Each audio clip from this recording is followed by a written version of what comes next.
I wonder, do they know what's waiting on them? The only thing they really got defending them is maybe that they're girls, females.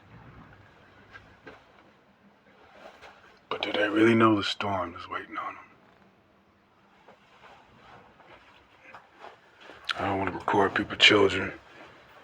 They'll make it to be a pervert thing.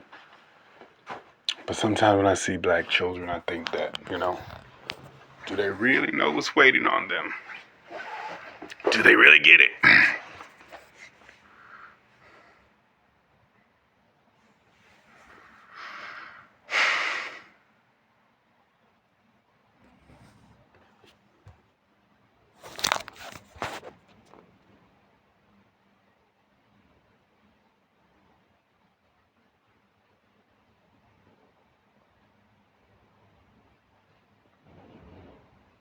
Can you hear the wind? Storm's coming. Basically, that's going to be their lives. White supremacy will take it a small measure of leniency on, have a small measure of leniency on them. Only because they're females, they don't have penises, they're not men, nor males, nor boys.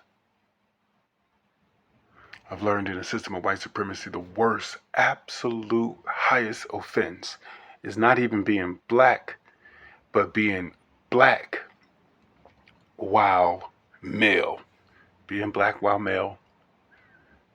Being black is an offense, the highest offense. And then it's even more so aggravated by being male. Having a penis. And that's just the worst thing you could ever do. It's the worst thing you could ever have done.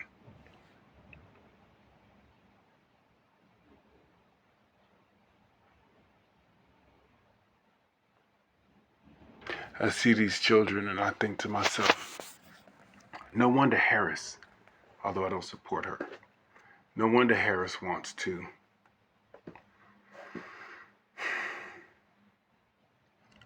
keep pro-choice. And plus she thinking, please, let women keep the right to abort. Most of them don't want to be parents anyway, especially if they're giving birth to black children. No one wants that. Who are we kidding? It's something they do because they get maybe some benefits out of it, but it's not really anything that they really are going to love. With pre-thought and premeditation, no. It only happens because, some dick felt good up in your guts. And that's just what happened, as a byproduct, a biological byproduct. But it's not like I want to start a family and I want black children and I'm going to love them. And more than love them, I am going to respect them. It's not what people do. That's not what people want. That's not the reality of it. The majority of the time, I'm talking about the collective. We can deduce at some point that black children are not liked at home. This is where it's starting. This is why white supremacy continues to be successful from generation to generation. Because they're not white. You're not Caucasian. You don't even have to be white. Just be Caucasian. Can you at least do that? And if you can't do that, the Caucasian Hispanics, those that are typically identified as brown, which they're not brown. They're maybe champagne color, maybe beige, maybe latte, but they are not brown. Is that a little fox? You see it? Sly little fox.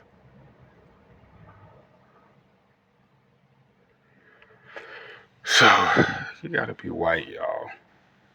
You really do have to be white. And for those of us that don't want to be white, what do? Roam the desert like a goddamn dog.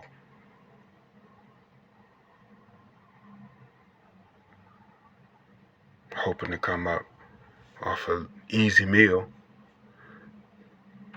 Maybe somebody leave the chicken coop unattended for a little while, the door open. But outside of that, you're going to be roaming your whole life.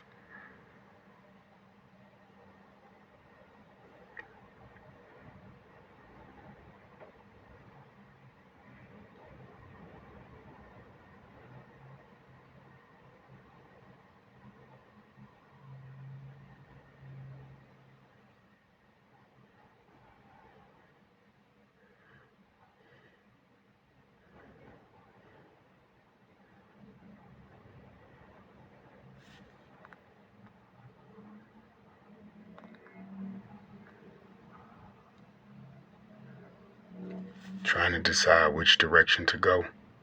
Nothing but the road over there. You at the road's end, buddy. You gotta turn back.